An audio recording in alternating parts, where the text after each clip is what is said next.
بسم الله الرحمن الرحيم. الحمد لله رب العالمين، والصلاة والسلام على رسول الله صلى الله عليه وسلم. أما بعد، فقد قال الله تبارك وتعالى في كتابه العزيز: وأنكحوا الأيام منكم والصالحين من عبادكم وإمائكم إن يكونوا فقراء فيغنهم الله من فضله والله واسع عليم. walaalayaal ilaahay subxaana wa tacaala baa mahad iska leh. insha allahu tacaalaa caawa muxaadaradeenna way ka duwan tahay muxaadarooyinkii hore, waxayna ku saabsan tahay nikaaxa iyo waxyaabaha looga baahan yahay sawjada iyo sawjka isguursanaya ayaan ka oran doonaa insha allahu tacaala. waa mawduuc aada u guda weyn, laakiin waan soo yara gaagaabin doonaa insha allah. aayadda qur-aanka ah aan ku furfurtay, ilaahay subxaanahu wa tacaala wuxuu leeyahay: wa ankixul ayaama minkum, waxaad u guurisaan kuwiina reero la-aanta ah oo minkum idinka idin ka mid ah. aayaddan culimmadu fasirkeeda, culamada qaar waxay ku fasirtaa, qaar baa garoobada, kuwiina garoobada u guuriya yidhaahda, laakiin si caam ah waxay u tilmaamaysaa garoobadii iyo kuwan garoobka ahaynba in dadkii weliyaashooda ahaa ay u guuriyaan. ilaahay subxaanahu wa tacaala ahaa wuxuu dhahay: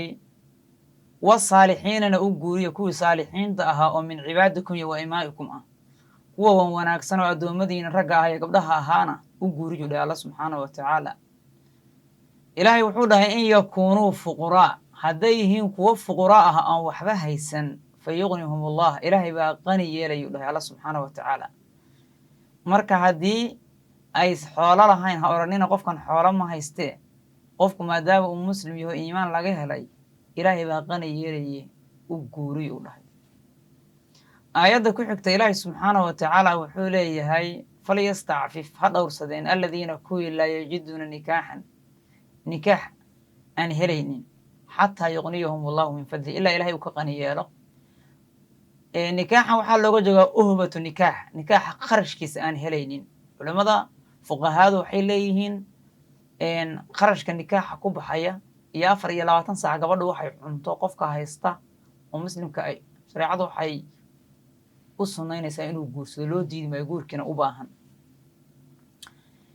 taa haddaan ka soo gudubno, nabiga calayhi salaatu wasalaam wuxuu leeyahay: yaa macsharal shabaabi, dhalinyarada makaano kulankoodow, man istadaaca minkum ulbaa'a, qofkii idinka midaho awooda nikaaxa qarashkiisa, falyatazawaj bi, nabiga calayhi salaatu wasalaam ha guursado. fa innahu guurkii aqadu lilbasar wa axsanu lilfarji, indhaha asagaa u laabis badan oo macaasidii uga laabis badan oo ajnabiga qof dadka ka ahaa qofka ma fiirfiirinayo markuu haysto uu qalbi degan yahay. wa axsanu lilfarji, farjigiisana wuu asagaa u wanaag badan oo wuu xifdismaya, xaaraan kuma dhacayo. nabigeennuna sidaas ayuu yidhi calayhi salaatu wassalaam. walaalayaal, marka waxaan rabaa, caqabado badan baa nikaaxa ka jira, marka waxaan rabaa inaan insha allahu tacaala bal wax uun ka iftiimino.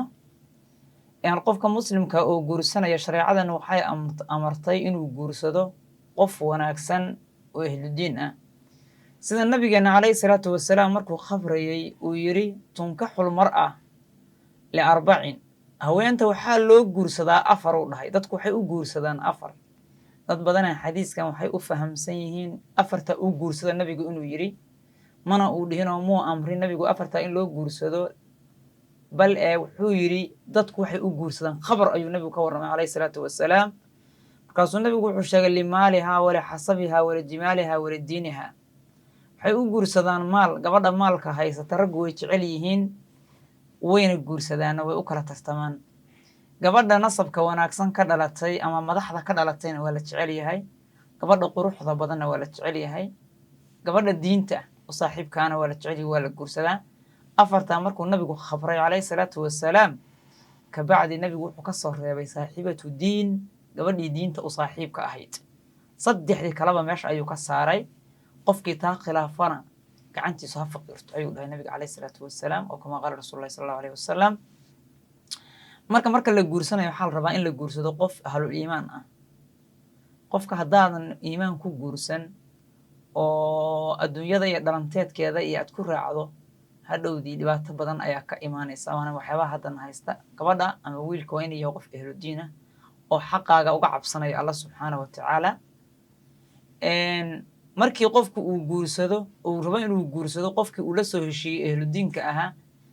ragga sidoo kale nabiga calayhi salaatu wasalaam wuxuu leeyahay hadduu rajul idin yimaado gabadhiina idin weydiisto oo aad ku raali noqotaan diintiisii akhlaaqdiisa fankixuuh u guuriyu nabiga calayhi salaatu wasalaam raggana waxaa laga fiirinayaa diin ma leeyahay akhlaaqna ma leeyahay sidaas weeyaan marka la guurinayo waxaa la rabaa qofkii oo lasoo heshiiyo in ay guuriyaan oo nikaaxa uu xiro qof aqoon u leh nikaaxa xiritaankiisa caqabad badan ayaa ka jirta qurbahaba ha u darnaatay nikaaxa xiritaankiisa gabar iyo wiil ajnabi kala ah aan isfiirin karin istaaban karin wada mucaamaloon karin oo shareecadu ay saa u kala fogeysay ayaan nikaaxu wuxuu isugu xalaaleeyaa oo xaragga la isaga furayaa marka waxaa la rabaa qof aqoon u leh waraci ah xalaal miirad ah faqiih ah luqawi ah inuu nikaaxaas xiro ee qof kasta uusan iska samaynin sida hadda dhacaysa waxaa meesheenan ka dhacda hadda in badan in la yiraahdo waxaan kugu meherinayaa hebel meherka oo ah xuquuqda gabadhu ay leedahay laakiin aan ka mid ahayn siiqada wax lagu nikaaxiyo rag badan oo culamo ayaa arrinkaas sameeya laba lafdi ayaa wax lagu nikaaxin karaa oo qur-aanku sheegay labadaas carabigooda qofkii raba inuu bedelana soomaaligoodii ama shaygii kaloo ka naa'ib noqonaya ayaa meesha la keenaya waa zawajtuka iyo ankaxtuka waxaan kuu guuriyey ama waxaan kugu nikaaxiyey labadaasaa la ogol yahay inuu qofku mid wax ku guuriyo haddii la soomaaliyeeyana waxay noqonayaan waxaan kuu guuriyey hebel oo weligeedii ii wakiishay meherkeeduna intaa yahay looma baahna in istifhaam la geliyo la yihahda aqabilta haadaa looma baahna qofka markaasaa la yidhahda waxaan kuu guuriyey ama waxaan kugu nikaaxiyey hebel oo weligeedii ii wakiishay meherkeeduna intaa yahay shiikhu wuu aamusayaa qofka loo guurinayo wuxuu oranayaa waan aqbalay guurkeeda iyo meherkeeda hebel waa intaa keliya loo baahan yahay caqabad badanaa ka jirta waxaan aragnay qof taleefon la leeyahay ma ka aqbashay waxaan kuu guuriyey hebel ma aqbashay nikaaxaas ma ansaxayo waxaad kaloo arkaysaa nin wakiil ah oo ninkii ka wakiil ah gabadhiina asagu weli u hodhalay shiikiina aan saddexdiiba asaga isku ah arrinkaasna nikaaxiisu asagana ma ansaxayo waa arrin aan waxba ka jirin marka caqabadaas badanaa jirta waxaa la rabaa in loo geeyo qof aqoon ula nikaaxa markuu nikaaxa xiro waxaa la rabaa in loo duceeyo baaraka allaahu lakumaa wa baaraka calaykumaa wa jamaca baynakumaa fii khayrin ducadii nabigeena calayhi salaatu wasalaam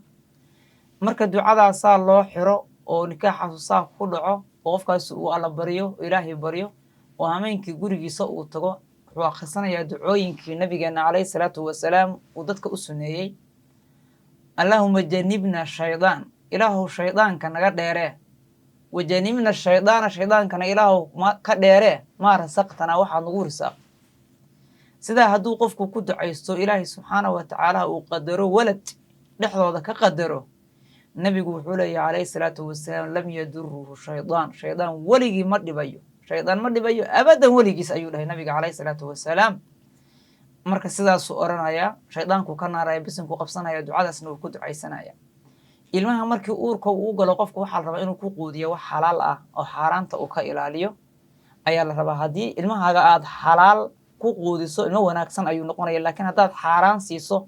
xoolo dhaca aad siiso ilmahaasu ma wanaagsanaan doono marka markii aad xalaal ku koriso intuu uurka ku jiro banaanka markuu imaado waxaa la rabaa in dhegta midigtaa looga aadaamo dhegta bidixdana looga aqimo carabkana loo saaro shay macaan ama xalwad ama timir oo qof ehlu khayr oo wanaagsan uu intuu u carabiyo uu u saaro si nabigeenu samayn jiray calayhi salaatu wasalaam kabacdi waxaa la rabaa inuu u walqalo oo magac wanaagsan u bixiyo walaalayaal guurku wadadaasuu leeyahay ilmahaaga markuu dhashana oo koran oo 5 sano gaarana waxaa la rabaa inaad caqaa'idka ka dhistid cirka yaa abuuray dhulka yaa abuuray adiga yaa ku abuuray allah asaa u wada bartid 6 markuu gaaro salaada aad bartid 7 tuka aad tiraadid sidaad u tarbiyeysid laakiin haddii arooskaagu uu ka bilowdo fusqi heeso muustiko tumasho jaas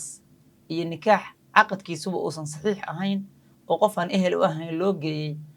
shaydaanka aadan ka naarin aadan ducaysan hadhowdii waxaad dhali doontaa awlaad shaydaan ah oo aan la kari doonin oo cibaadada lagu kari doonin iyo wanaagga mana noqon kara ilmahaasu walad saalixa oo kuu soo duceeyo oo adduunyada ama ku anfaco kuu khaadima ama aakhare aad duca ka hesho ma noqonayo insha allahu tacaala waxaan ka samayn doonaa ilaahay idankiisa mawduucyo gooni ayaan ka samayn doonaa tarbiyada ilmaha laakiin maantay muhiimiyadda hadda aan rabo inaan ka hadlo waxay tahay guurka ha layska hagaajiyo guurka marka la guursanayo ilaahay subxaana wa tacaala ha looga cabsado ilaahay ha looga cabsado qof ehludiina ha la guursado allabari iyo qur-aan akhris ha lagu guursado taaska iyo muusikada ha laga ilaaliyo qofka cawradiisoo la qaawanayo bannaanka la keenayo oo meeshaas la duubayo ha laga daayo ifsaad waxa ay reerkaaga ha ku bilaabin kabacdi markaad guursatana adkaaraadkaas iyo waxa weeyaan tarbiyadii saxaabadeenna ay mari jireen sidaa ilmaha u qaadsii waxaan aad uga digayaa aan ku celcelinayaa dad badan oo gabdhaha nikaaxiya aqoonna aan u lahayn nikaaxa oo badan baa jira ilaahay ha uga baqeen subxaanahu wa tacaala adigoon aqoonin nikaaxa oo aan damaa'irtiiba xataa kala celin karin oo waxa ay keenayaan aadan garanaynin ha isku nikaaxinin nin iyo gabar ajinabi kala ah guri ha isu gelinin oo aadan isu nikaaxin waagii hore miidiya ma jirin oo nin walba wixiisu ku hulubnaayo hoostiisu wata laakiin maanta nin kasta waa lasoo duubayaa waxaana la arkayaa wax kasta oo uu khaldo halkaas isagana ceeb ugu firan aakharana ciqaab iyo cadaab ugu firan rag badan baan weliba leeyahay hadda halkeenaan jooga nikaaxa lama ogola fasal inuu u dhexeeyo oo uu kala fogaado siiqada iyo ijaabku marka shiikhuu yidhahdo waxaan kuu guuriyo oo kugu nikaaxiyey heble hebel waa inuu markaba yidhahdo waan aqbalay guurkeeda heble hebel waan wax kala dhexgelin insha allahu tacaala marka mawduuca insha allahu tacaala saasaan kusoo gabagabanayaa caawa insha allahu tacaala waxaan insha allahu aan mawduucyo kala gadisan kasoo gelin doona insha allahu tacaala aad iyo aad baan idin salaamaya asalaamu allahi calaykum waraxmat ullaahi wabarakaatu